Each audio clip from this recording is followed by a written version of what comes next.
Boa noite a todos.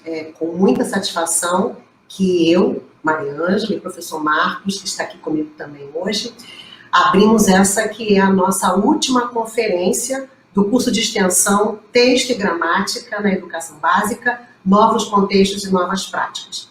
E nessa última conferência, esse momento inicial, nós gostaríamos de ter uma fala com vocês, não é? Ter uma conversa que será, na verdade, o nosso último encontro online. A primeira palavra que eu gostaria de dizer era de profundo agradecimento a todos os participantes que estiveram e que estão aqui conosco durante essas 6 conferências programadas, ou mesmo que estiveram em algumas, porque, como vocês sabem, não havia e não há necessidade de presença a todas as conferências se a pessoa não for fazer o curso, mas for apenas acompanhar e depois obter os certificados.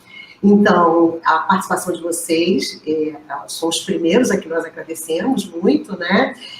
Foi muito importante, está sendo muito importante, não só pela apresentação online, ao vivo aqui, mas também na assistência posterior às nossas lives que ficam disponibilizadas no YouTube. Não só essa participação se deu pela presença física, virtual, mas também por perguntas, comentários no nosso chat, interação, divulgação das atividades. Então, nós somos muito gratos e estamos muito felizes. Bem, eu quero agradecer também aos 6 conferencistas convidados, né, que aceitaram atuar nesse curso de extensão, Texto e Gramática, nas suas diferentes especialidades, nas suas áreas de pesquisa, que contribuíram imensamente para esse projeto, né, bastante sucedido. Agradeço a professora Leonor Werneck, Maria Tereza Tedesco, Luciano Tenani, Mônica Cavalcante, Irandé Antunes e ao professor Ivo da Costa do Rosário, da conferência de hoje. Agradeço aqui também a parceria, né, com a professora Maria Ângela Rios de Oliveira, na coordenação desse curso, né, de extensão, e das atividades que se deram ao longo desse curso, né? Parceria essa que sempre, né, gera bons frutos e bons resultados, né? Sempre muito fácil trabalhar com a Maria Ângela. O mesmo, Marcos, também de você, né? Eu estou como convidada na UERJ e você, como professor efetivo da universidade, tem sido um apoio, um parceiro muito bom nos nossos trabalhos também, né?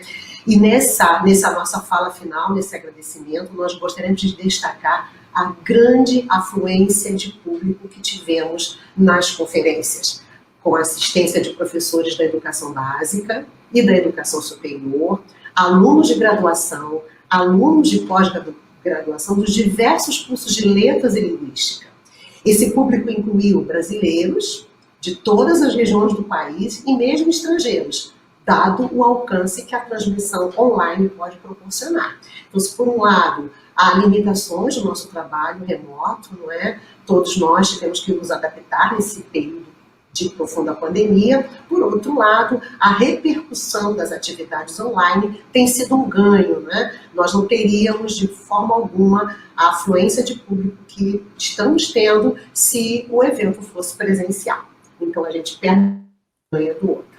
Isso é muito bom. Bem, também em termos, né, quando a gente teve a ideia, né, de criar o curso, a gente não imaginava, né, o tamanho do alcance, né, como a Maria Ângela já destacou, né, só para assim, falar bem rapidamente em termos de visualizações, né, da página, de acesso, né, a gente já registra nesse momento mais de 7.000 acessos aos diferentes vídeos, né, das conferências dos professores, né. Para nós é uma alegria saber, né, desse retorno, né, do nosso curso, né, que alcançou o objetivo, né. As atividades aqui desenvolvidas, elas estão sob a nossa coordenação, mas elas estão inseridas, né, tanto no âmbito do Programa de Pós-Graduação Letras e Linguística, né, o PPLIN, e são organizados pelo Laboratório de Formação Permanente em Letras, Ações Docentes e Ensino, que é o Lab Letras, né, projeto de extensão que está vinculado à direção de extensão da UERJ, ao Departamento de Letras e ao próprio programa, né. Eu solicito que vocês acompanhem, né, a nossa página, nossas mídias, né, para até poderem acompanhar as novidades, né, que vêm para 2021, tá? Sempre a ideia de promover reflexões ao avanço da área de letras, ao ensino do professor da área de letras e principalmente a formação focada na sala de aula. Bem, nós consideramos o seguinte: se nós pensarmos no objetivo desse curso como um todo, como consta no site do evento, que era promover a reflexão acerca da relação entre propriedades textuais e gramaticais no ensino de língua portuguesa no contexto da educação básica do Brasil. Levando em conta as 6 conferências que tivemos, né? A última será apresentada daqui a pouco, nós consideramos que atingimos esse objetivo. Refletimos, discutimos, não é? Perguntamos, respondemos e saímos dessa atividade com um maior nível de reflexão sobre essas questões. Junto aos agradecimentos, eu queria, de modo muito especial, agradecer ao UERJ, e mais especificamente à Faculdade de Formação de Professores e o Programa de Pós-Graduação em Letras e Linguística, aqui já referido pelo professor Marcos, né? Esse programa nos deu o apoio total e fundamental para promover, para propor, organizar e realizar esse curso. Destacamos o agradecimento especial aos professores Leonardo Mendes e Maria Cristina Ribas, que são os nossos coordenadores. E um agradecimento especial também aos professores da UERJ, da Faculdade de Formação de Professores, que junto a mim e Marcos estiveram moderando as atividades aqui realizadas. Professor Andréa Rodrigues, Roberto de Freitas Júnior, Bruno Deusdará e Milena Guiar, que estará conosco aqui. E eu também voltando a agradecer ao Marcos, porque sem a parceria dele, sem a atuação dele, não teria eu condição, né, de organizar esse evento. Então, muito obrigada, Marcos. E agora ele passa para as últimas agradecimentos e algumas orientações práticas, não é, para aqueles que estão nos assistindo. Bem, eu quero também agradecer, né, as monitoras, as 2 monitoras que nos auxiliaram, né, durante todo o curso, desde o início da confecção do curso, da página, do site, no YouTube, enfim, em diferentes momentos, né, alunos de graduação do nosso curso de letras, né, da Faculdade de Formação de Professores, né, que nos auxiliaram em todos os preparativos desse curso, né, a Josiane Rocha, que é de Abreu, e também quero agradecer aqui a minha família por entender a minha ausência, né. Assim como a Mariângela já comentou, quero fazer alguns informes, né, sobre essa finalização desse curso, e eu vou depois também colocando essas informações sobre esses informes também nos comentários, e vocês podem depois, mais tarde, também revisar essas informações. Tá? Para aquelas pessoas que assistiram, né, e assinaram a lista de presença, né, as 6 conferências, né, preenchendo o formulário de frequência, né, e que querem receber o curso, o certificado de curso de extensão, elas devem encaminhar esse trabalho final até o dia 15 de dezembro, sob a forma de um relato, né, comentado e circunstanciado dessas 6 conferências de que participaram. Né? Essa orientação também, que eu estou resumindo, ela também está no site do evento, né? Vocês podem acessar também lá no site essas orientações dessa confecção, desse trabalho final para o curso de extensão. Tá? Esse trabalho, então, ele deve ser encaminhado no e-mail, né, texto e gramática, UERJ. Eu vou colocar aqui, lá nos comentários do YouTube, só um minutinho.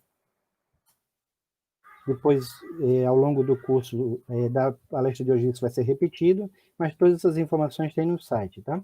Então, vocês vão encaminhar esse trabalho para esse e-mail, tá? As orientações, como eu falei, de formatação, de confecção de trabalho estão no site, tá? E após, né, o resultado final, então, após a avaliação desse trabalho, né, a conferência da participação de vocês, a gente, então, emitirá um certificado de curso de extensão, que ele vai ser enviado por e-mail, né, o e-mail que vocês cadastraram, até o dia 20 de janeiro de 2021. Tá? Para aquelas pessoas que não conseguiram acompanhar, ou só desejaram acompanhar algumas palestras, algumas conferências, ou somente uma ou duas, né, os certificados também serão encaminhados por e-mail, tá? E se vocês não precisam fazer qualquer ação, desde que vocês já preencheram lá o formulário, né, a gente encaminhará os certificados dessas conferências a partir do dia 15 de dezembro. Tá? Não há necessidade nenhuma de envio de qualquer e-mail de solicitação, né, porque vocês já preencheram o formulário, então a gente já tem todas as informações que a gente necessita. Tá? Essas são as orientações. Tá? Eu vou passar aqui. Não sei se Maria já quer falar mais alguma coisa. Só uma coisinha, faltou dizer que o relatório, né, ele deve ser encaminhado até o dia 15 de dezembro. Ah, sim, sim. Uhum. É uma informação importante, o relatório até dia 15, nós depois com prazo para poder... Até 20 de janeiro, tá?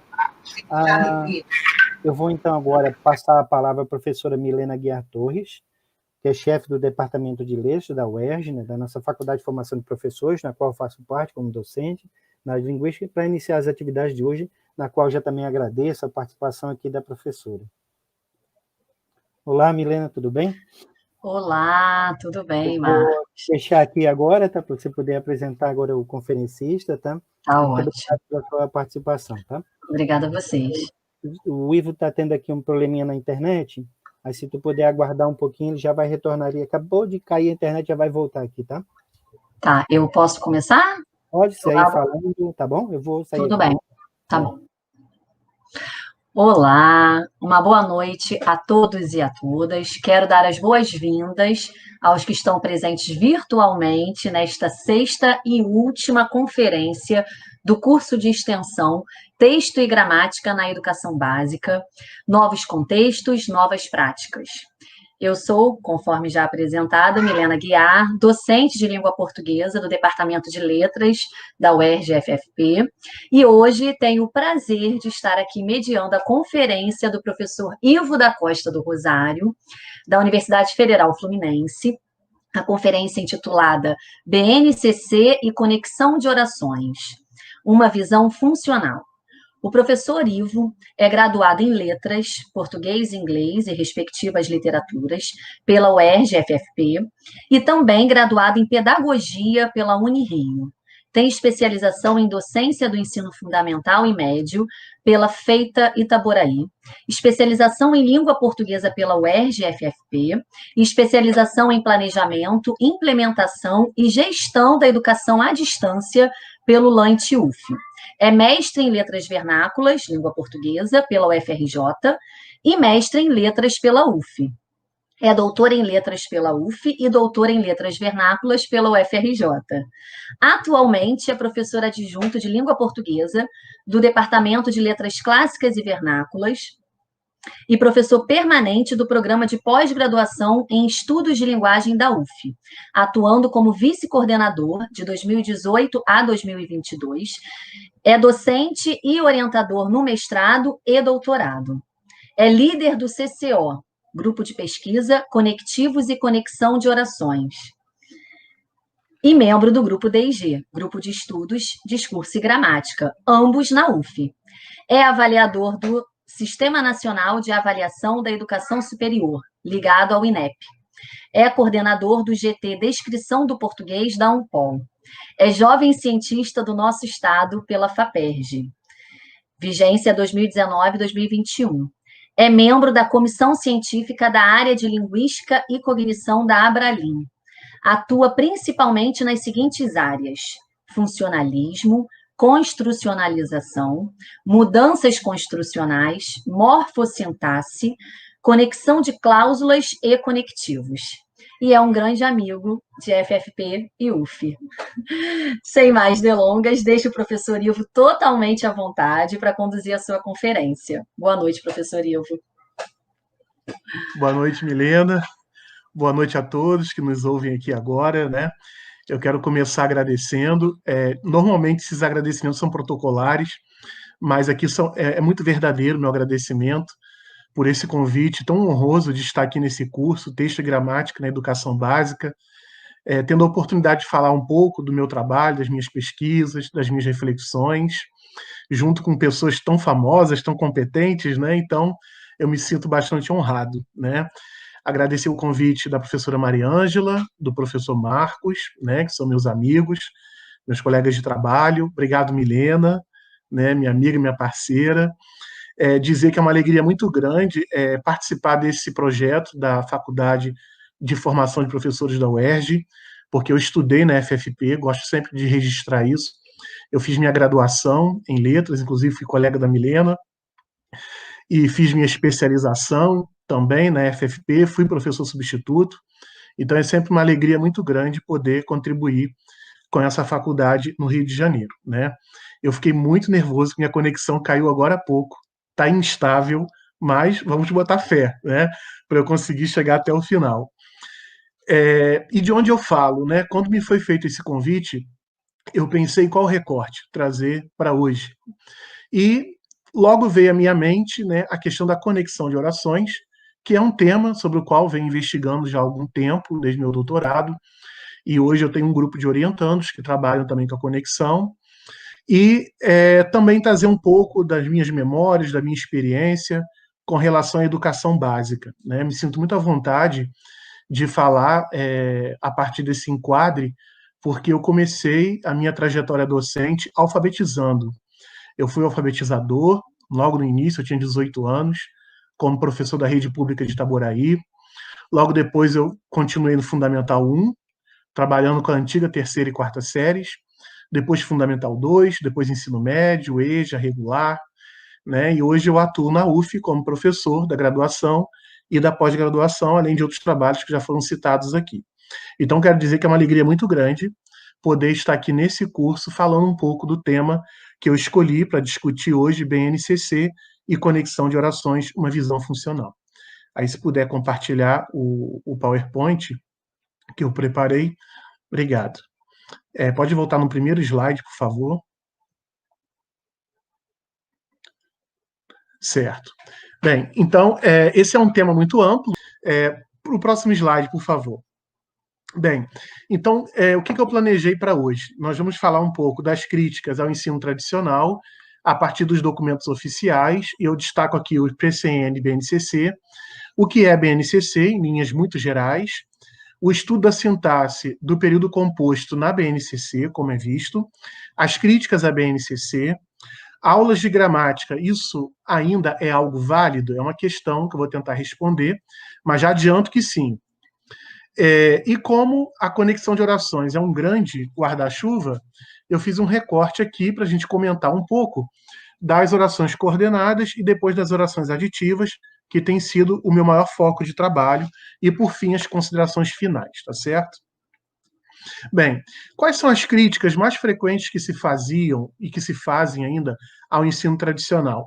Vejam que isso é de 1997, dos PCNs de língua portuguesa. A desconsideração da realidade e dos interesses dos alunos, a excessiva escolarização das atividades de leitura e de produção de texto, o uso do texto como expediente para ensinar valores morais e como pretexto para o tratamento de aspectos gramaticais, a excessiva valorização da gramática normativa e a insistência nas regras de exceção, com o consequente preconceito contra as formas de oralidade e as variedades não padrão. Aí esses destaques são meus. Esse primeiro destaque em vermelho, quando a gente fala da excessiva valorização da gramática normativa e a insistência das regras de exceção. Quem é meu aluno sabe, eu sempre insisto que a nossa gramática, a gramática natural de qualquer língua, ela é dotada de grande regularidade. Aquilo que a gente diz que é exceção e irregular ocupa uma pequena parte daquilo que é o mais comum, aquilo que é o padrão. Mas a escola ainda insiste muito nessas regras de exceção. Outro ponto é o ensino descontextualizado da metalinguagem, normalmente associado a exercícios mecânicos de identificação de fragmentos linguísticos em frases soltas, aquela famosa análise sintática de frases soltas, e a apresentação de uma teoria gramatical inconsistente, uma espécie de gramática tradicional mitigada e facilitada. Observem que isso foi escrito em 1997, né? Então isso já tem 23 anos, nós temos mais de 2 décadas em que isso foi escrito, mas a gente continua se perguntando por que não há mudança, né?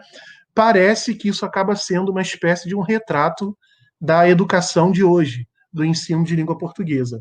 Então, tudo isso que está sendo aqui denunciado pode ser refletido em exercícios como esse que eu vou mostrar agora. Questão 1. Relacione as colunas de acordo com a classificação das orações coordenadas. Então, eu tenho letra A, B, C, D, E, F, e depois coordenada sindética conclusiva, explicativa, aditiva, assindética, adversativa, alternativa, etc. Então, a gente observa que essa é uma atividade muito genérica, com frases inventadas, né? Essas frases que estão aqui colocadas são todas inventadas. É um exercício mecânico de identificação, né? Então, acaba que esse exercício reflete bem essa mitigação da gramática normativa, uma espécie de domesticação, para o aluno olhar, muitas vezes, a conjunção que está ali presente na frase e associar e acertar a resposta. Existem até espécies de macetes, né, em que se dá lista de conjunções e o aluno vai lá e classifica a oração. Bem, vamos agora ver o que é BNCC, né? De maneira muito sintética, A BNCC, a Base Nacional Comum Curricular, é um documento de caráter normativo que define o conjunto orgânico e progressivo de aprendizagens essenciais que todos os alunos devem desenvolver ao longo das etapas e modalidades da educação básica, de modo a que tenham assegurado seus direitos de aprendizagem e desenvolvimento em conformidade com o que preceitua o Plano Nacional de Educação, o PNE. Então vejam que esse é um trecho da própria BNCC, em que ela se identifica, né? Então, nós lemos ali que é um documento normativo, esse é um ponto importante, porque a BNCC quer ser um documento que regula, né, o ensino, não é sugestivo, não é consultivo, né? A gente percebe claramente, e define um conjunto orgânico e progressivo. Ela se propõe a fazer isso, né? Apresentar os conteúdos, né, os objetos de aprendizagem, conforme ela diz, de maneira orgânica e progressiva. Existe assim um debate muito grande na sociedade brasileira se a gente precisa de uma BNCC ou não, se a gente precisa de um padrão ou não, né? Eu sei que eu acabo me distanciando de muitos colegas pesquisadores muito respeitáveis, mas eu acho que a ideia da BNCC é positiva. Eu acho positivo que haja um padrão para a educação brasileira, acho razoável.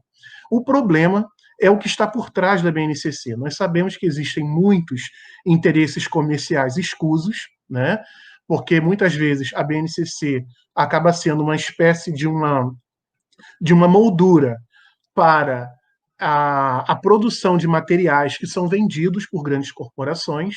Então a gente sabe que isso é um problema. E o pior problema que eu já destaco desde o início é o descompasso com a realidade. A existência de um padrão nacional para a educação com princípios mínimos me parece razoável. O problema é como a BNCC apresenta alguns tópicos. E isso a gente vai discutir isso aqui, né, ao longo dessa nossa conversa. E eu queria só destacar por último, nesse slide, esse conjunto orgânico e progressivo, né? A progressão é algo fundamental no processo de ensino-aprendizagem. A gente só consegue aprender se houver um caminho de progressão, em que eu vou do menos para o mais complexo. Então, vamos ver se a BNCC realmente faz isso, né? A que ela se dedica. Continuando. Aqui, em linhas muito gerais, é a arquitetura da BNCC. Então, a educação básica é dividida em educação infantil, ensino fundamental e ensino médio. O ensino fundamental é em duas partes, anos iniciais e anos finais. Pode passar, por favor. Eu dei um destaque, né? Porque esses anos iniciais e esses anos finais, na BNCC, nesse documento, nós vemos lá, para cada ano de escolaridade, grupos, unidades temáticas, objetos de conhecimento e habilidades. Vamos tentar mostrar isso de maneira mais clara daqui a pouco. Pode continuar. Bem, toda a BNCC, todos os componentes curriculares, eles são organizados em eixos ou unidades temáticas. No caso da língua portuguesa, esses eixos ou unidades são concebidos como práticas de linguagem. Então, esse documento, a BNCC, apresenta 4 práticas de linguagem, que são a oralidade, a leitura e a escuta, a produção escrita e multissemiótica e a análise linguística semiótica. E eu destaquei em vermelho porque hoje eu quero discutir um ponto do que a gente conhece como análise linguística. E a análise linguística ela é dividida em fonoortografia, morfossintaxe, sintaxe, semântica, variação linguística e elementos notacionais da escrita. Bem, agora sobre o componente língua portuguesa. Como que a BNCC apresenta a língua portuguesa? Nós lemos lá. O componente língua portuguesa da BNCC dialoga com documentos e orientações curriculares produzidos nas últimas décadas, buscando atualizá-los em relação às pesquisas recentes da área e às transformações das práticas de linguagem ocorridas neste século, devidas em grande parte ao desenvolvimento das tecnologias digitais da informação e da comunicação. Assume-se aqui, então, a BNCC como um documento regulador, tá, do ensino, e aqui eu estou falando da língua portuguesa, ela vai dizer o seguinte: assume-se aqui a perspectiva enunciativo-discursivo da linguagem, já assumida em outros documentos, como os parâmetros curriculares nacionais, para os quais a linguagem é uma forma de ação interindividual orientada para uma finalidade específica. Um processo de interlocução que se realiza nas práticas sociais existentes numa sociedade nos distintos momentos de sua história. Bem, esse trecho da BNCC nos permite muitas reflexões, né? Primeiro, a concepção de linguagem anunciada na BNCC me parece muito boa, quando diz que é uma forma de ação interindividual orientada para uma finalidade específica. Então, aqui a gente vê a questão dialógica da linguagem, que é refletida nessa ação interindividual, um processo de interlocução que se realiza nas práticas sociais. Então, parece que está tudo muito bem arrumado, né? Outro ponto interessante é que o documento diz que a proposta de língua portuguesa está alinhada às pesquisas recentes da área. E a gente vai ver isso daqui a pouco. E um outro ponto são as tecnologias digitais da informação e da comunicação, né? Isso acabou sendo uma espécie de uma panaceia, né? No ensino de língua portuguesa, a gente fala muito dessas novas tecnologias. É lógico, né, que em pleno século XXI, a educação não pode ficar alheia a essas novas tecnologias. Mas existem muitos professores que estão me ouvindo aqui agora e sabem muito bem que em algumas escolas não tem, a gente está ainda na fase do mimeógrafo, né, no álcool. Quer dizer, tem escola que não tem papel higiênico. Então, a gente precisa, se esse documento, a BNCC, pretende regular o ensino no Brasil, né, é esperado, por coerência, que esse documento atente para a realidade sócio-histórica do nosso país, não é verdade? Então, se a gente quer ter um documento do século XXI, é para uma escola do século XXI. Então, isso me parece que é algo bastante básico. Mas a gente sabe, por exemplo, que 44% das escolas brasileiras não tem banheiro, por exemplo, né? Então, a gente está falando de uma proposta curricular para a língua portuguesa, da BNCC, mas, repito, por coerência, pela lógica, esse documento precisa estar alinhado à situação sócio-histórica, ao contexto em que nós vivemos, né? Continuando, uma coisa que me chama muita atenção na BNCC, eu fiz um destaque aqui de uma habilidade do ensino fundamental, e essa habilidade é para ser trabalhada do 6º ao 9º ano, né? E essa habilidade diz o seguinte, é ligada à produção de textos, então observem que numa leitura é produção, e o que se espera do 6º ao 9º? Produzir e publicar notícias, fotodenúncias, fotoreportagens, reportagens multimediáticas, infográficos, podcasts noticiosos, entrevistas, cartas do leitor, comentários, artigos de opinião de interesse local ou global, textos de apresentação e apreciação de produção cultural, resenhas e outros próprios das formas de expressão das culturas juvenis, tais como vlogs, podcasts culturais, gameplay detonado e cartazes, anúncios, propagandas, spots, jingles de campanhas sociais, dentre outros, em várias mídias, vivenciando de forma significativa o papel de repórter, de comentador, de analista, de crítico, de editor ou articulista, de booktuber, de vlogger e por aí vai. Vou parar por aqui. Então vejam que aqui eu posso detectar alguns problemas, né? Primeiro, olhem a extensão dessa habilidade. Como que o professor vai ter condições de aferir se o seu aluno conseguiu sistematizar essa habilidade, né? Ela é super extensa e apresenta vários pontos. Segundo ponto que é bastante premente. Quando se fala aqui em cultura juvenil, a gente tem várias juventudes no Brasil. A gente tem a juventude rural, a juventude urbana, a quilombola, a negra, das favelas, do Nordeste, do norte do Brasil, do Sul. Nós temos uma diversidade de culturas juvenis. E o documento acaba associando de maneira muito clara o conceito de cultura juvenil a um grupo de gêneros digitais que provavelmente não são de amplo conhecimento e de amplo uso da sociedade brasileira. Terceiro ponto que eu gostaria de destacar. Quando a BNCC chega às escolas e diz lá que temos que trabalhar vlogs, podcasts, gameplay detonado, que o aluno seja um vlogger, um booktuber. O professor está preparado para trabalhar isso? Eu, como professor de língua portuguesa, eu não sei o que são algumas coisas aqui, por exemplo. Então vejam que foi promulgado um documento.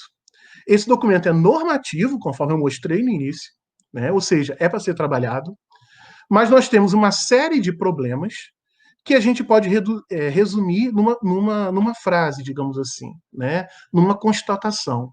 A gente tem um documento que acaba sendo irreal.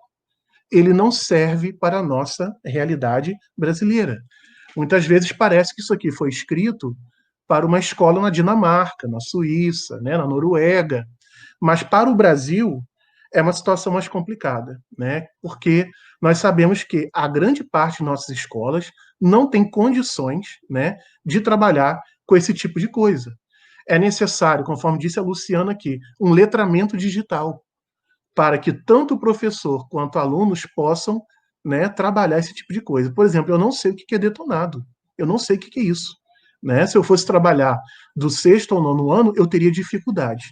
E muitas vezes se coloca, né, a missão de trabalhar esse tipo de coisa em situações como essa que a gente vai ver agora. Né? Essas fotos são fotos reais, né?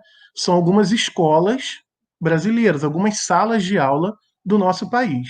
Então eu fico imaginando o professor que atua nessas unidades escolares trabalhando detonados, gameplays, jingles, né? Quando muitas vezes não tem nem energia elétrica, quiçá o equipamento, né? Para que as pessoas possam trabalhar esse tipo de conteúdo. Então vejam que existe, né, a minha crítica maior à BNCC é um descompasso muito grande entre aquilo que é proposto e a realidade brasileira, né, que muitas vezes é muito próximo do que a gente está vendo aqui, né. Podemos passar. Bem, indo um pouco para o nosso tema propriamente dito, que é a conexão de orações, né? Lá no eixo da análise linguística, na parte de sintaxe, na BNCC, nesse segundo ponto a gente lê o seguinte: conhecer e analisar a organização sintática canônica das sentenças do português do Brasil e relacioná-la à organização de períodos compostos por coordenação e subordinação. Então, vejam, esse é um tipo de conhecimento que a BNCC espera que seja trabalhado ao longo do ensino fundamental, tá? O que eu fiz no meu trabalho de pesquisa para trazer aqui para vocês hoje? Eu fui procurar, né, nas páginas da BNCC, como a questão da conexão de orações é apresentada, em que momentos e de que forma, ou seja, como isso é proposto. E eu cheguei ao seguinte quadro. Pode passar, por favor. Esse é o quadro do Ensino Fundamental 2, tá? Por enquanto eu estou aqui destacando do 6º ao 9º ano. Eu sei que não dá para ler, mas depois eu vou fazer um outro trabalho que eu vou mostrar um pouco de maneira mais clara o que é proposto. Então vejam que esse tema da coordenação e da subordinação, ele é proposto nos 4 anos de escolaridade, no 6º, no 7º, no 8º e no 9º. Dentro dessas células aqui, desse quadro que eu preparei, estão as habilidades, tá certo? Que são citadas na BNCC, são habilidades que vão ali tratando da coordenação e da subordinação. A partir desse quadro, eu preparei um outro, por favor, que agora vai ficar mais claro, né? O que eu percebi? Por exemplo, no 6º ano, vamos olhar ali a segunda coluna, 6º ano. É proposto que se trabalhe orações coordenadas, né? A gente pode ver lá embaixo na síntese, e orações subordinadas adjetivas. Então, no 6º ano, essa é a proposta, que se trabalhem esses 2 tipos de oração. No 7º ano, é proposto que se trabalhem as orações coordenadas aditivas e adversativas e as orações subordinadas adjetivas. Então, vejam que do 6º para o 7º, eu consigo ver uma progressão. Porque eu posso, por exemplo, pensar que a proposta que no 6º ano se trabalhe as orações coordenadas como um todo, para no 7º ano focar na aditiva e na adversativa. Então, eu consigo ver uma lógica, né? E a oração subordinada adjetiva, ela seria trabalhada no sexto e no sétimo ano. Até aqui não vejo problema. A única questão que eu acho que seria muito mais interessante, no meu ponto de vista, começar o Fundamental 2 com as coordenadas e as adverbiais, pensando nas adverbiais temporais, por exemplo, que são muito comuns em textos narrativos, que são mais, né, da fase em que os alunos estão no sexto ano, mas tudo bem. Quando a gente chega no oitavo ano, aí eu começo a me surpreender, porque existem habilidades que vão propor o trabalho com conjunções. Então a gente trabalha as orações primeiro, para depois, as orações no sexto e no sétimo ano, para depois no oitavo falar o que são conjunções. Quer dizer, me parece um pouco estranho. Logo depois, orações coordenadas e subordinadas. A BNCC coloca assim. E nós sabemos que isso é um mundo, né? Oração coordenada, subordinada é muita coisa. Logo depois, orações subordinadas adjetivas, orações subordinadas adjetivas e adverbiais. Essa é a proposta para o oitavo ano. Então, me parece que há um salto muito grande do sétimo para o oitavo, em termos de conteúdos, né? De objetos de aprendizagem. E quando chegamos ao nono ano, a proposta é que se trabalhem as conjunções, depois conjunções coordenativas e subordinativas, orações subordinadas adjetivas, orações subordinadas adjetivas restritivas e explicativas e orações adjetivas e adverbiais, né? Bem, quando eu olho, né, esse tipo de coisa, eu posso sentir um pouco da aflição do professor, né, que está responsável lá por trabalhar do sexto ao nono ano com língua portuguesa, porque a gente não percebe uma progressão. E progressão na didática é fundamental para que nossos alunos, né, possam se apropriar melhor do conhecimento. Então aqui, por exemplo, eu não vejo a oração substantiva, ela não está presente em lugar nenhum, né? A não ser que eu considere que oração subordinada como um todo. Quando se fala em coordenação, só se fala na coordenação no nível da oração. E nós sabemos que lápis e caneta é uma coordenação, né? Uma coordenação suboracional. Então, esse é o quadro da BNCC para o Fundamental 2, do sexto ao nono ano, e é um quadro normativo e regulador. Então, repito, nenhuma crítica à existência de um padrão nacional, mas esse padrão precisa ter progressão, regularidade, precisa fazer sentido para o nosso aluno. E aqui a gente sabe que não faz, né? Nós temos uma série de problemas na BNCC, e eu estou destacando aqui naturalmente o plano da integração oracional. Aí eu fui ao ensino médio para ver como que acontece lá, né? Quando se fala em sintaxe, nós temos 3 habilidades. Na primeira, vou ler só os destaques. Existe um trabalho proposto com orações adverbiais. Na segunda habilidade, se fala em processos de coordenação e subordinação e os seus efeitos de uso. E, na terceira habilidade, comparar o tratamento dado pela gramática tradicional e pelas gramáticas de uso contemporâneas em relação a diferentes tópicos gramaticais, né? Então, aqui, mais uma vez, a gente percebe que não há uma clara progressão no termo da aprendizagem, tá? Das questões relacionadas à integração de orações. Então, a gente vê um destaque em orações adverbiais, que é a primeira habilidade, logo depois coordenação e subordinação, e por fim a comparação da gramática tradicional com outras gramáticas, né? Então, a gente pode chegar a um conjunto de críticas à BNCC. E que críticas são essas? É o próximo slide, né? Primeiro, que falta organização lógica na apresentação dos objetos de aprendizagem. A gente vê que não existe essa organização lógica. Muitas vezes a gente trabalha aqui, trabalha lá, avança, volta, e isso não tem muita lógica. Isso está relacionado ao segundo ponto, né, que não há progressão na apresentação dos temas. Então, o professor é chamado a dar uma aula de subordinação para depois falar o que é conjunção. Né? Me parece que não faz sentido isso. Existe uma excessiva generalização, existem habilidades lá, por exemplo, que dizem trabalhar subordinação e coordenação. Essa é uma habilidade do 8º ano. Isso é um mundo, isso é um universo, né? Ou seja, isso não ajuda o professor, isso não auxilia o docente a trabalhar com a língua portuguesa, né? E o quarto ponto, que não há uma orientação metodológica clara para o trabalho com esses temas, né? Esses temas são apresentados, né? Mas não há uma questão metodológica mais clara. Ou seja, como encaminhar esses objetos de aprendizagem, que é assim que a BNCC chama, como encaminhar isso em nossas salas de aula, né?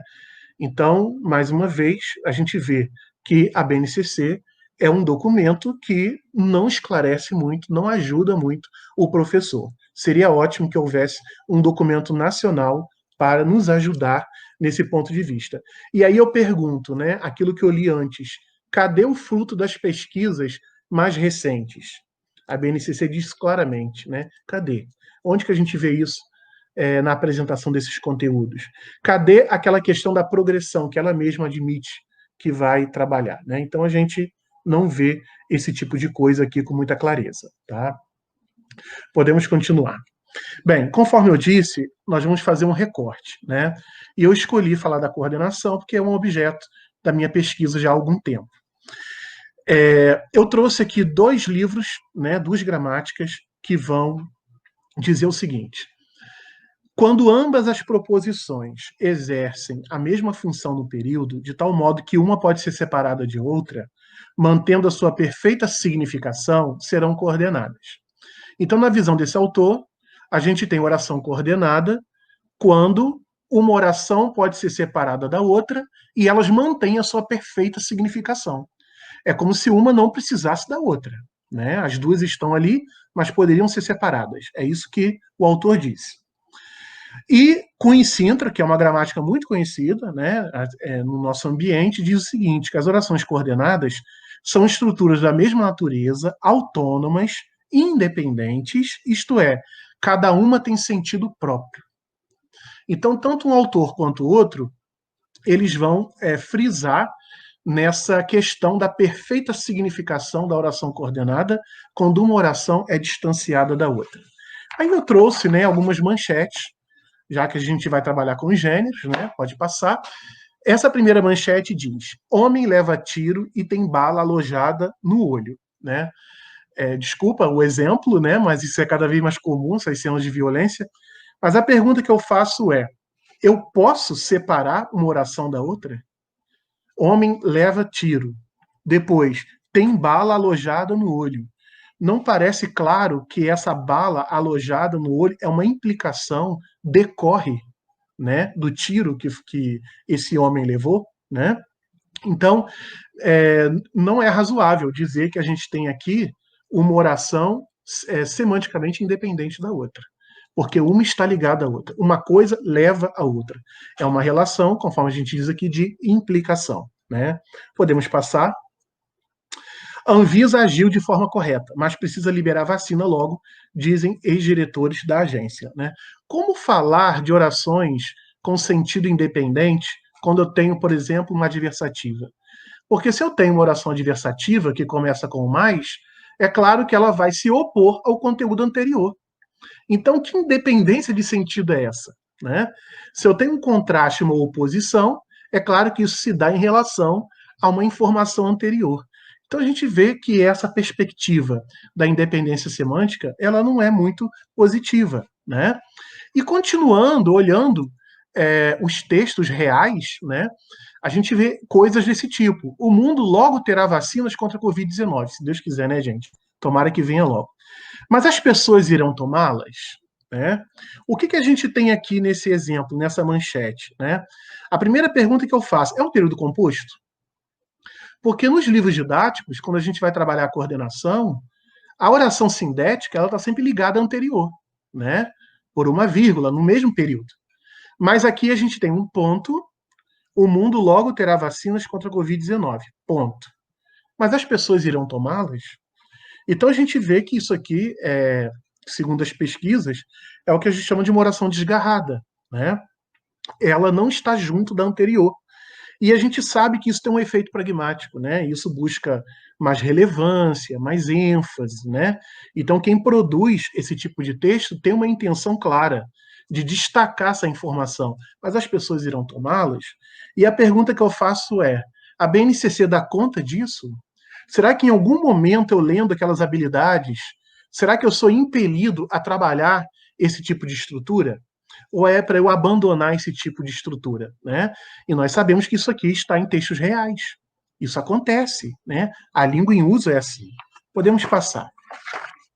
Bem, então, eu costumo dizer que existem vários pontos delicados no ensino tradicional da conexão de orações. Primeiro, a questão das listas de conjunções, né?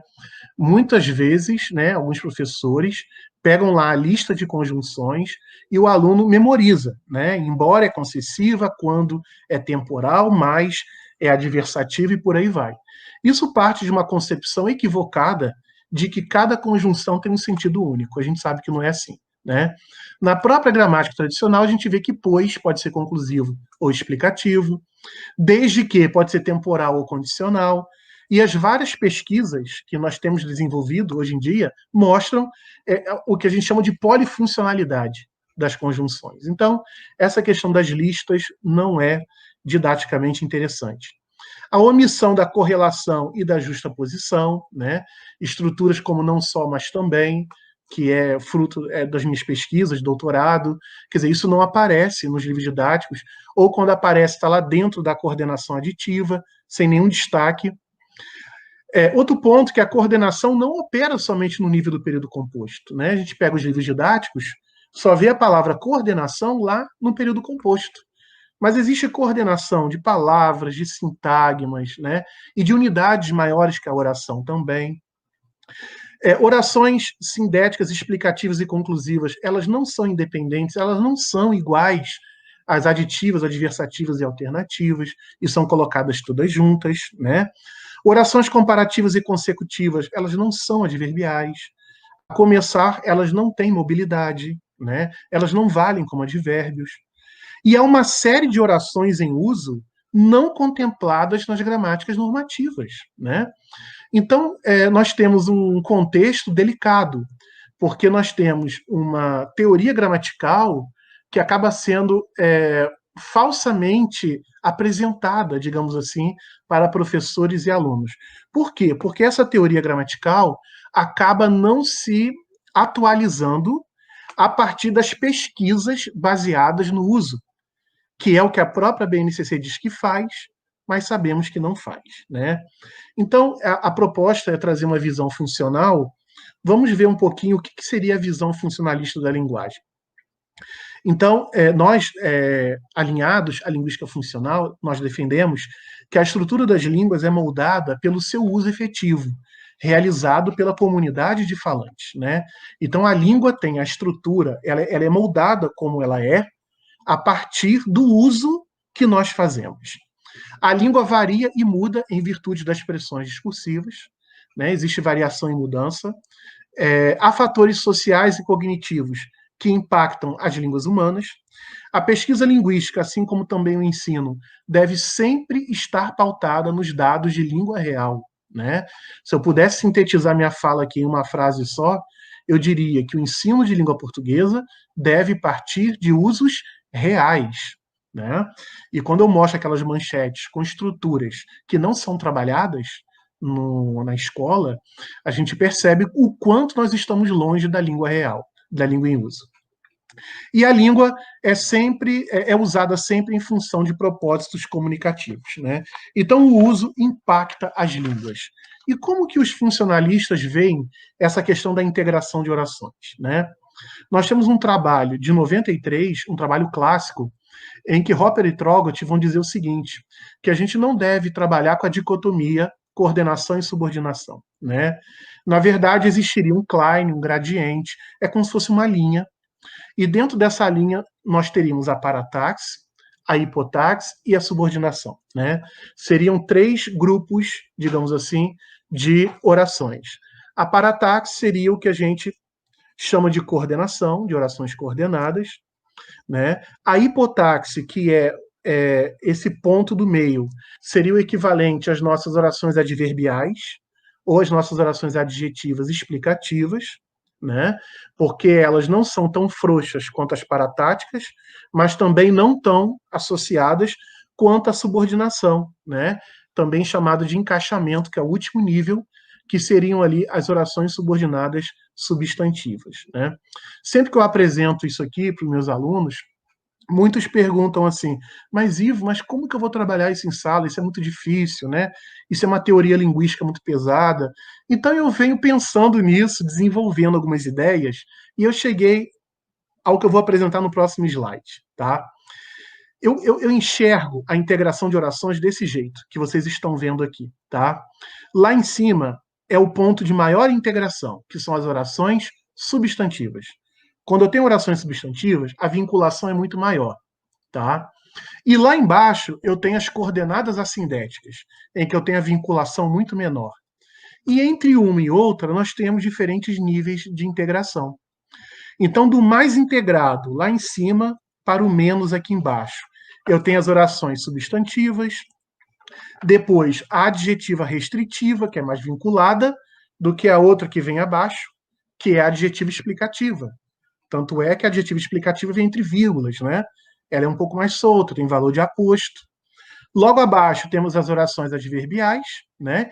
Que nós temos ali orações que podem até ter mobilidade, né? Elas podem ser antepostas, podem ser pospostas. Depois as orações coordenadas sindéticas e, por fim, as assindéticas, tá certo? Então isso aqui é uma... Sempre que eu dou aula de período composto, meus alunos sabem, eu apresento isso, eu desenho no quadro, né? Ou eu falo, e eu preciso publicar isso, né? Então, é claro que é inspirado no Klein anterior, de Hopper e Trogot, mas aqui a gente consegue escalonar. E eu acho que os nossos alunos do fundamental e do médio, eles têm condições de enxergar que existem níveis diferentes de integração. Então, a conexão de orações, na minha perspectiva, segundo a minha defesa, não se faz como está posto na BNCC e na gramática tradicional, em que a gente tem coordenação de um lado e subordinação do outro. Na verdade, a gente tem uma escala de integração, em que eu tenho a máxima integração lá em cima até a mínima integração, que é o que a gente vê nas orações coordenadas assindéticas. É claro que isso aqui é uma visão muito geral, eu não tenho tempo aqui para explanar isso a fundo, mas cada bloco desse também pode ser escalonado. Então, só a título de exemplificação, as orações substantivas estão lá em cima, são as mais integradas. Mas se eu olhar para dentro desse grupo das substantivas, eu tenho lá dentro umas que são mais integradas do que outras. Então, por exemplo, a subjetiva está mais alto no nível de integração do que, por exemplo, a apositiva, que é aquela que vem depois de 2 pontos, né? Então, mesmo dentro desses blocos, ainda é possível fazer, né, um escalonamento. Então, assim, de maneira muito prática, pensando aí no professor do fundamental e do médio, eu acho que valeria a pena a gente apresentar uma escala como essa, mostrando para o aluno que as orações vão do nível de maior integração até a menor integração, tá certo? E outro ponto que a gente observa, pode voltar um pouquinho, por favor? Outro ponto importante é que quando a BNCC e a gramática normativa falam de integração de orações, a impressão que a gente tem é que na língua portuguesa a gente sempre vai ter oração principal com subordinada, uma e uma, e oração coordenada assindética com sindética. Parece que a coisa vem sempre em dupla, né? Os exemplos que os livros apresentam, tudo é assim, uma oração ao lado da outra. E nós sabemos que a língua em uso não é assim. Pelo contrário, o mais comum, o mais normal, é a gente enxergar as orações em níveis de integração mais complexos. Por exemplo, o próximo slide. Luan diz que sofre quando joga mal ou o Corinthians perde. Dá vergonha. O que a gente tem aqui nessa manchete? Eu tenho oração subordinada substantiva, que eu tenho aquele que. Luan diz o que, né? Que sofre, tal, tal, tal. Eu tenho oração adverbial. Luan diz que sofre quando joga. Eu tenho uma adverbial temporal. E eu tenho uma coordenada ali dentro, que é o ou, né? Quando joga mal ou o Corinthians perde. Então, no uso real da língua, o normal é aparecer isso, né? Em que subordinação e coordenação estão trabalhadas dentro dos textos. Mas o que se faz muitas vezes na escola é uma falsificação da gramática. Eu sei que a palavra é forte, mas é isso. Porque aquela coisa, daquele primeiro exercício que eu mostrei aqui na minha apresentação, que eu tenho duplas de orações, aquilo no uso real quase não se vê, né? E além desse ponto, existe uma série de outras orações que existem na língua, mas que não são tratadas no livro didáticos. É o próximo slide. Observem, isso aqui é fruto de pesquisa do meu grupo, o grupo do qual sou líder, que é o Conectivos e Conexão de Orações, né? Nós temos pesquisadores, alunos de iniciação científica, mestrado, doutorado, que olham essas coisas aqui. O primeiro exemplo. No final, o confronto de pontos de vista, longe de permitir o enriquecimento de cada um ou de possibilitar uma posição de consenso, apenas redunda em desconforto, mágoa, etc. e tal. Essa oração, longe de permitir o enriquecimento, essa oração é o quê? Né?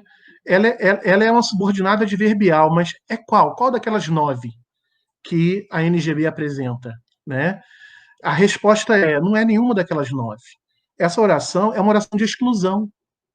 Longe de permitir o enriquecimento, apenas redunda em desconforto. Né? Então, oração adverbial de exclusão. É o que a gente está vendo aqui. O segundo exemplo. Você vai perceber que, em vez de anotar itens como goma de mascar, fermento em pó ou lâmina de barbear, provavelmente escreverá o nome de marcas famosas que acabaram se tornando sinônimo de diversos produtos. Essa oração, em vez de isso, você faz aquilo. Que oração é essa? É uma oração adverbial ou hipotática de substituição. Então, veja que, em vez disso, aquilo, substituo coisas. O terceiro. Todos os homens estão presos em cativeiro à culpa daquele pecado, por qual culpa, exceto que ela seja perdoada. Exceto que ela seja perdoada é uma oração hipotática ou adverbial de exceção. Então eu tenho oração de exclusão, oração de substituição, oração de exceção, e nada disso está na NGB, ou quase nunca está nos livros didáticos. Mas de onde que sai isso? Da pesquisa baseada no uso. Então, eu posso levar para o meu aluno essa informação de que na língua real existem outras construções, outras estruturas que não estão nos livros didáticos. E o quarto exemplo. Os batoleiros da senzala consistiam num jogo de moeda. Poderia ser formado por quantos elementos quisessem entrar no jogo. Por quantos elementos quisessem entrar no jogo é uma oração substantiva com função de agente da passiva, que também é uma oração que não está na NGB. Então, nós temos, por meio do estudo da língua em uso, né, nessa visão funcionalista da linguagem, uma série de estruturas, né, de construções muito interessantes que a gente usa, que a gente escreve, que a gente lê, que a gente fala, né, e que poderiam ser levadas para a sala de aula. Né? Continuando. Olha essa frase, olha essa manchete. Racismo estrutural é maior entrave para a população negra no mercado de trabalho, dizem ativistas. Essa oração dizem ativistas, né, é o que a gramática chama, a gramática normativa, de oração intercalada ou interferente. Alguns livros didáticos até apresentam esse tipo de oração, né, que tem esse verbo de elocução, dizem, falam, observam, defendem, né, ativistas. Mas por que eu trouxe esse exemplo? Porque muitas vezes, quando a gente fala da integração de orações, a gente diz que só existe subordinação e coordenação. E, na verdade, isso aqui não é uma coisa nem outra. Dizem ativistas, né? Isso aqui é o que a própria gramática chama de oração intercalada ou oração interferente. Então, a pesquisa, repito, a pesquisa baseada no uso é o que nos permite enxergar essas coisas. Ver essas estruturas que estão para além dos livros didáticos, para além da NGB, e que sequer são citadas na NGB. Tá? Vamos falar um pouquinho agora de adição, já caminhando, né, para o final da minha apresentação. Eu fiz minha tese de doutorado sobre correlatas aditivas, então eu li sobre adição em alguns materiais.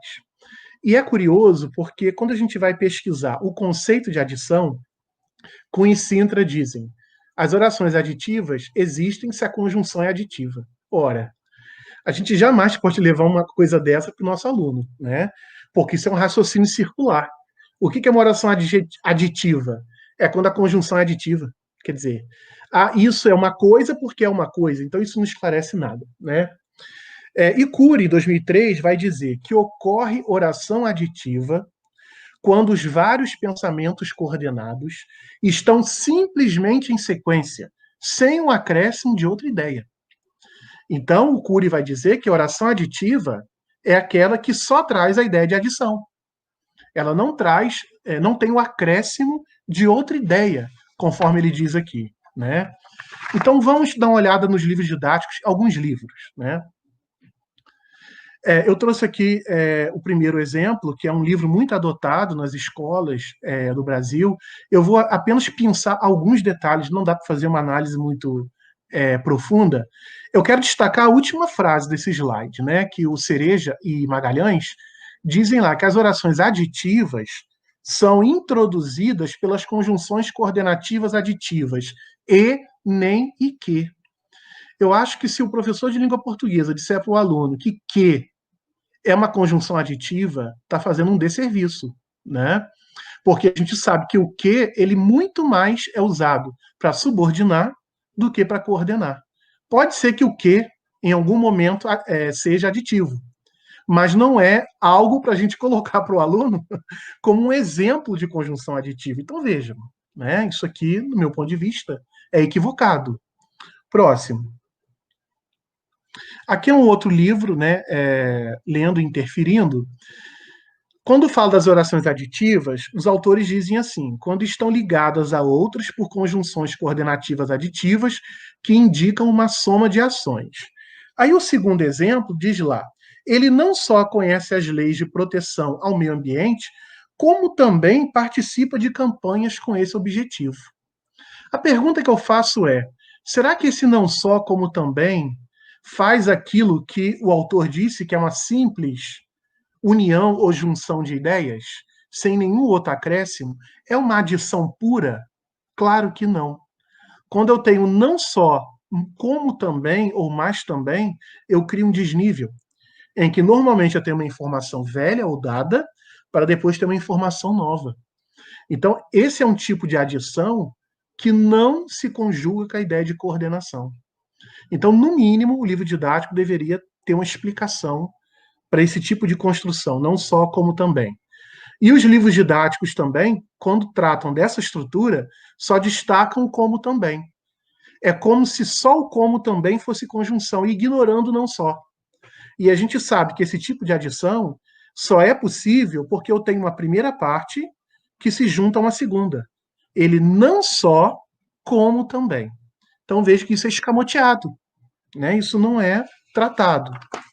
Próximo. Aí eu fui ver alguns exercícios, né? Classifica as orações coordenadas destacadas.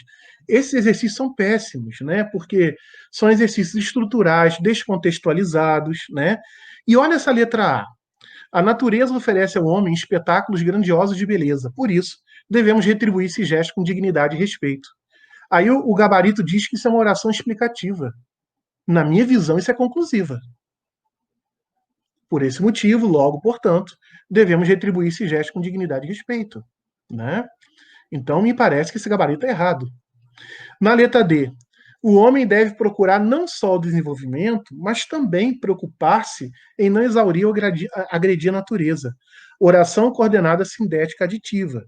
Então, a gente costuma ver aqui tem 2 pontos para destacar. Primeiro, que o não só não está destacado. Ele é ignorado. É como se ele não participasse da adição, junto com o mais também. O gabarito diz que essa oração é coordenada sindética aditiva.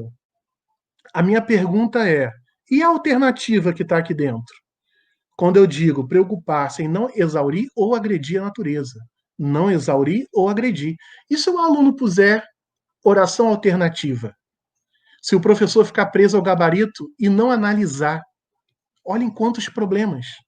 Um simples exercício, quantos problemas ele pode gerar de aprendizagem. O segundo ponto, próximo slide. Outro exercício, explique a relação estabelecida pelo conectivo destacado entre os fatos expressos nos períodos compostos por coordenação a seguir. Aí eu acho que é um exercício melhor, né? Ele tem o problema de ser baseado em frases descontextualizadas, mas esse exercício explora algo que é muito importante quando a gente trabalha em integração de orações, que é a semântica, né? Então, o aluno precisa ler para compreender se a relação é de conclusão, se é de oposição, se é de adição, se é de alternância. Então, eu defendo que o trabalho com integração de orações deve ir por essa linha, tá? Da semântica. Olha que exercício interessante, próximo. Ele tem um problema de ser com frases, mas classifica as circunstâncias expressas pelos termos destacados nas seguintes frases em condição, afirmação, causa, finalidade, oposição, exclusão, explicação, conclusão e exemplificação. Aí eu vejo uma letra E, por exemplo, todos concordaram com sua opinião, menos eu. Quer dizer, o que faz o menos? Ele traz a ideia de exclusão. Sabemos, de fato, o quanto os jovens precisam de apoio e compreensão. O de fato significa, é usado, olha o uso. Para quê? Para trazer a ideia de afirmação, né? O último exemplo, reações como diminuição dos reflexos, sonolência, tontura. O que a gente tem ali? Exemplificação. Então veja que o livro didático está muito mais preocupado com o uso, para que servem esses elementos, esses operadores, do que classificar a oração. E ele vai além daquela lista clássica, porque a gente tem que exemplificação, exclusão, afirmação. É um exercício estrutural, baseado em frase, esse é um problema, mas, por outro, a gente tem um avanço. Tá? E aí, pensando muito ainda na questão da adição, a pesquisa baseada no uso vai mostrar que a adição aparece de muitos modos em língua portuguesa. Então, como o tempo já está avançado, eu vou ler só alguns trechos. A UNE e outras instituições brasileiras formaram a Frente de Mobilização Popular. Eu tenho aqui uma coordenação aditiva de 2 SNs, de sintagmas. Esse tipo de coordenação aditiva é ignorado pela gramática normativa, que muitas vezes só fica ali na questão das orações. O segundo exemplo, nosso projeto de lei destaca e providencia. Eu tenho a coordenação de verbos. Próximo exemplo. Dos brasileiros que foram presos, torturados e executados, muitos deles pertenciam aos seus quadros. Como se isso não bastasse, os militares caçaram a representatividade da UNE e a entidade passou a atuar na clandestinidade. Então a gente vê uma implicação maior, que a atuação na clandestinidade é decorrente da cassação. Ou seja, uma coisa leva a outra. Então eu não tenho uma adição pura, né, em que eu posso mudar a ordem das coisas, né? É diferente do exemplo 4. Não há realmente planejamento estratégico previsto para a contratação de novos policiais militares. E o atual quadro organizacional não é compatível com as necessidades do Estado. Aqui eu já tenho uma certa simetria. Já não causaria tanto prejuízo alterar a ordem. Já no exemplo 3, eu não posso alterar a ordem. Então veja como que as adições são diferentes. No exemplo 5, eu tenho uma adição que é instanciada pelo também. Também merece, ou seja, e merece. E esse também não é uma conjunção. A gramática chama de palavra denotativa. No 6, eu tenho mas também. Pode continuar, por favor. No 7, eu tenho bem como. No 8, eu tenho como também, mas também. No 9, assim como. No 10, tanto quanto. Continuando. No 11, eu tenho desde até. Já pararam para pensar que isso também é uma adição? Desde o faxineiro, auxiliar de pedreiro, jornaleiro, até o presidente. Mas é uma adição diferente, porque conjuga tudo junto, né? É como se eu incluo 2 pontos limítrofes. No 12, eu tenho nem colégio de líderes, nem governador. E no 13, eu tenho um além de. Então vejam que quando a gente fala em adição, a gente tem que ir muito além daquele E, que a gente muitas vezes ensina na aula de oração coordenada sindética aditiva. Existem muitos modos de adicionar em língua portuguesa. E aqui eu trago alguns para vocês, né? Continuando. Mais alguns dados de jornais, né? Globo vence novo duelo contra a FIFA e evita pagamento de 478 milhões por Copa.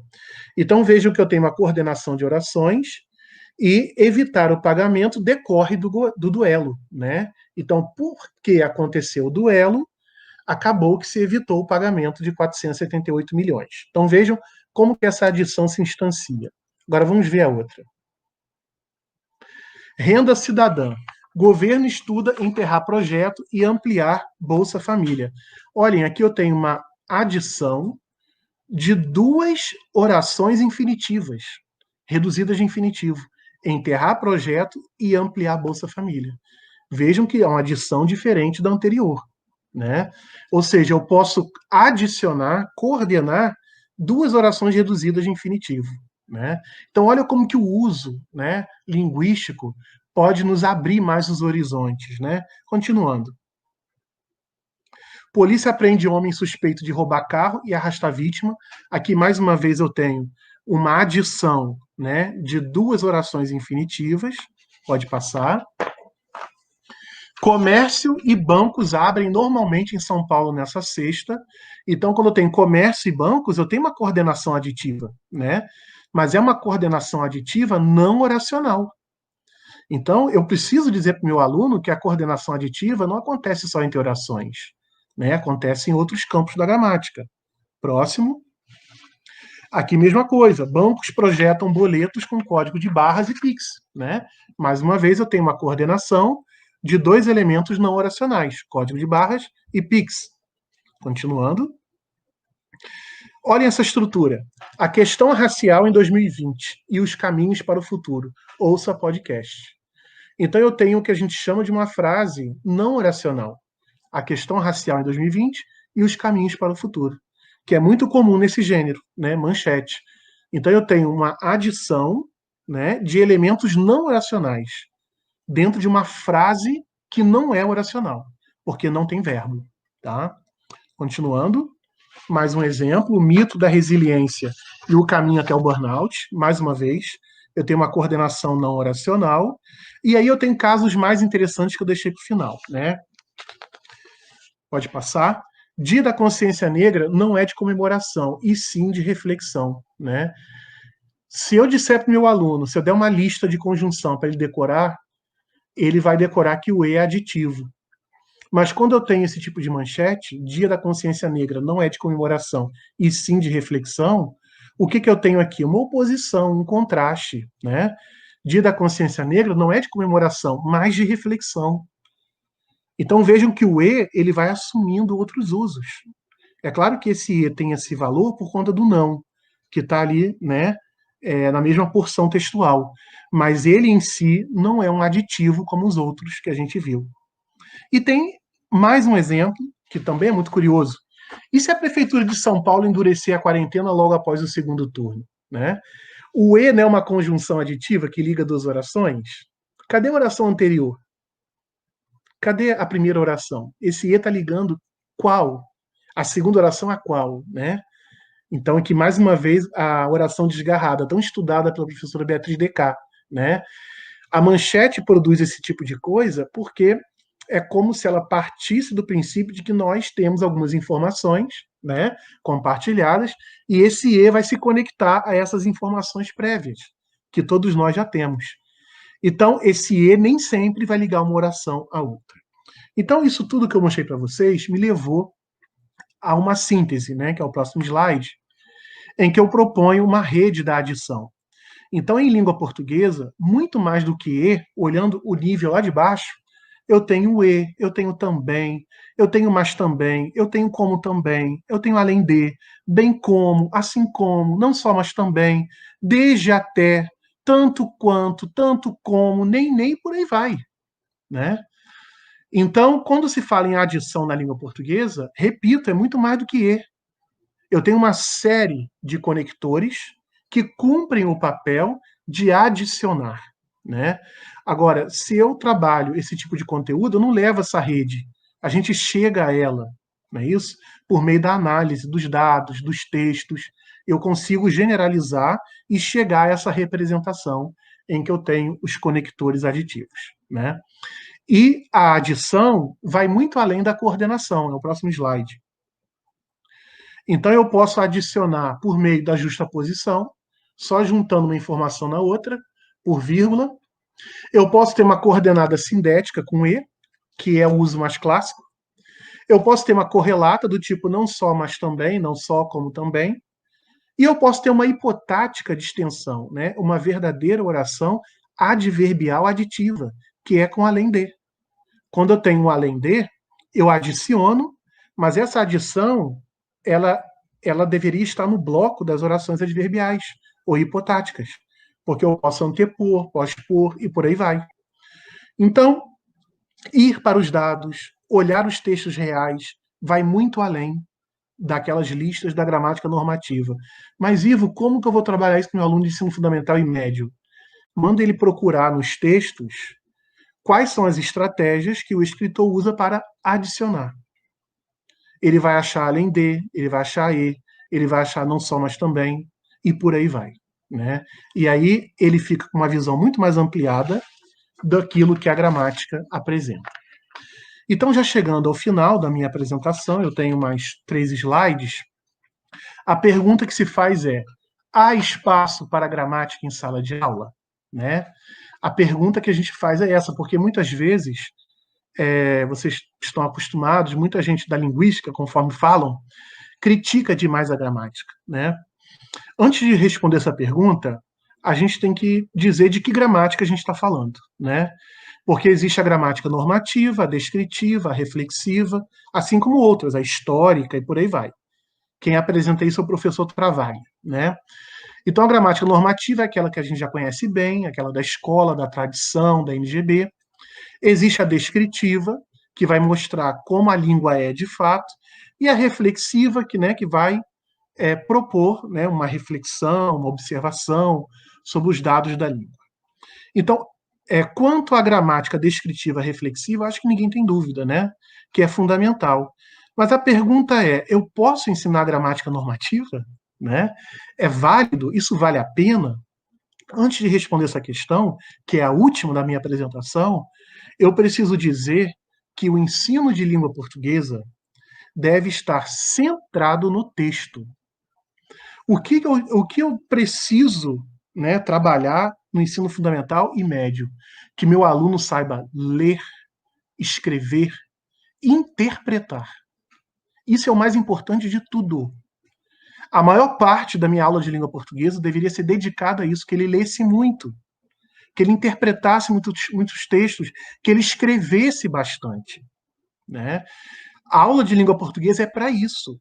É para ler e produzir textos. E quando eu falo em produção textual, eu falo língua oral e língua escrita. Que ele saiba falar, né, nos diferentes registros e escrever também. Então, o centro é esse. Mas, mais uma vez, vem a pergunta: há espaço para a gramática normativa? O professor Ivo vai dizer que sim. Não é o centro do ensino, mas é importante. E, para encerrar, eu trago um trecho de um texto que eu mesmo escrevi, né, em que eu falo sobre isso. Né? Eu respeito muito a opinião de quem pensa diferente, mas o que eu escrevi em 2016, há 4 anos atrás, é exatamente o que eu penso até hoje. E eu digo o seguinte: concordamos com o fato de que a gramática normativa não pode estar na centralidade do processo pedagógico, ocupando todo o tempo das aulas de língua portuguesa, como ainda vem sendo feito em muitas escolas. Por outro lado, reconhecemos que a escola deve trabalhar a língua, especialmente em sua variedade padrão, sem descartar uma série de conhecimentos teóricos que foram acumulados ao longo do tempo e que constituem um verdadeiro edifício cultural. Então, eu entendo que a gramática normativa, né, que é um produto, a gramática tradicional, que é produto de séculos de elaboração, é uma espécie de um edifício cultural que eu acho que nós temos o direito de conhecer, o direito. Isso, obviamente, não significa desconsiderar todas as outras variedades igualmente legítimas e eficientes do ponto de vista comunicativo. Não há definitivamente qualquer paradoxo em questão. Ensinar gramática normativa não significa expulsar a variação linguística. Que isso é uma visão distorcida, reduzida. Tem espaço para tudo, né? A gramática normativa revela-se como um saber político de prestígio em nossa sociedade. É nessa concepção de gramática que os jornais de grande circulação, a legislação do país, a imensa maioria dos livros e revistas e tantos outros veículos de comunicação são produzidos e distribuídos. Negar esse conhecimento ao aluno significa alijá-lo de uma boa parte da produção científica, técnica e cultural do nosso país. Continua. Por outro lado, isso não significa que a gramática normativa deva ser ensinada e transmitida de forma crítica. É justamente o contrário. Espera-se que o ensino de língua portuguesa e os diversos projetos de leitura contemplem um processo de ensino-aprendizagem de caráter crítico, dialógico e problematizador. Assim, o ensino de gramática normativa recupera o seu fôlego e ganha uma razão real para a sua existência. Defendemos que cabe ao professor de língua portuguesa apresentar e discutir as incompletudes e inconsistências da gramática normativa como uma atitude política de não ingenuidade perante esse saber. Então, eu apresento a gramática normativa, mas eu não sou ingênuo. Eu tenho uma visão crítica. Meus alunos sabem disso, eu estou sempre falando sobre isso, né? Reiteramos que, igualmente importante, é considerar e valorizar esse conhecimento acumulado ao longo dos séculos, que, naturalmente, possui sua coerência e utilidade. Assim, a gramática normativa pode ensejar importantes discussões e propiciar a construção de muitos saberes. Essa é minha visão sobre o ensino de gramática. Repito, respeito quem pensa diferente, mas essa é minha perspectiva. Esse trecho que eu destaquei aqui, o próximo slide, está presente nesse primeiro livro que eu apresento para vocês. Tá? Eu sou o co-organizador, foi lançado em 2016, pela 7 Letras e FAPERJ, Leitura e Formação do Leitor, 5 estudos e um relato de experiência. E aqui eu apresento também alguns pontos desse segundo livro, Fundamentos e Métodos para o Ensino de Língua Portuguesa, que foi organizado por mim e pelo professor Monclar Guimarães Lopes, meu colega da UF, que está aqui também conosco. E esse segundo livro está disponível na internet para download. Se alguém quiser, basta digitar o título do livro, Fundamentos e Métodos para o Ensino de Língua Portuguesa, Edufro, editora da Universidade Federal de Rondônia, tá certo? Esse segundo livro está disponível na internet. Em seguida, as referências bibliográficas, né, que eu fui utilizando aqui ao longo da nossa conversa, e por fim, eu coloco ali um blog que eu tenho, né, com alguns trabalhos meus, e por fim, o meu e-mail, tá certo? Olha, cheguei ao final, peço desculpas no início pela confusão na internet, né? Mas eu quero dizer que eu estou muito feliz de ter partilhado esse momento com vocês, e mais uma vez eu agradeço muito à professora Maria Ângela, ao professor Marcos e à professora Milena. Muito obrigado.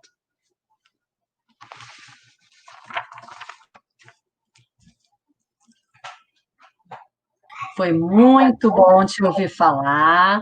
E nesse momento nós vamos passar a algumas perguntas que foram feitas, né, durante a sua exposição no nosso chat, tá? Bem, a primeira pergunta: como esses documentos oficiais podem ter sido pautados em pesquisas recentes com tantos equívocos assim? Não falta uma aproximação entre o MEC e as universidades? É uma pergunta bem capciosa, né? Difícil de ser respondida, né? Eu acho que essa aproximação existe, tá? Essa aproximação tende a ser maior.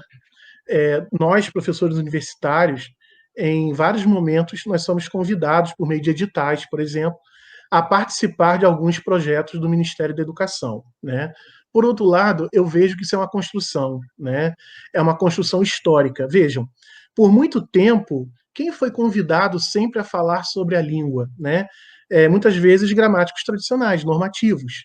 O linguista, que é o pesquisador, né, aquele que faz a pesquisa sobre a língua, muitas vezes não é convidado, tem uma voz que não é ouvida, muitas vezes soa sempre como se fosse subversivo, né, demais, opiniões muito inovadoras demais e por aí vai. Mas, em resumo, eu acho que sim, falta essa aproximação maior. Por outro lado, essa aproximação existe. Eu mesmo já fiz vários trabalhos no Ministério da Educação, conheço colegas de universidade, né, colegas muito bons, né, que têm sempre oferecido apoio ao Ministério da Educação. Mas é algo que precisa se fortalecer, sem dúvida. Com certeza.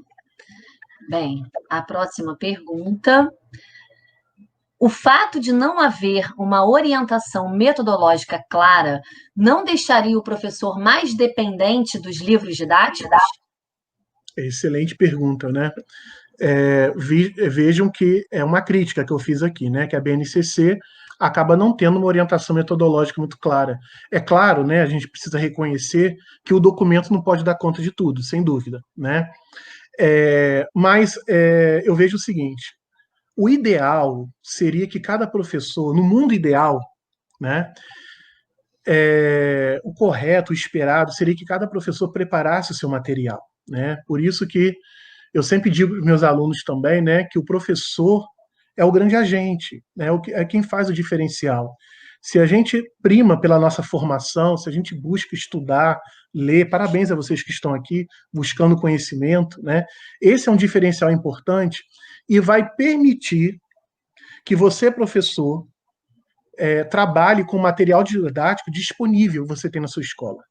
Porque se você for um professor bem formado, um profissional bom, você vai conseguir trabalhar, dar a sua aula com aquele material que muitas vezes tem deficiência, mas que pela sua capacidade de crítica, de análise, você vai fazer, digamos assim, a complementação, né?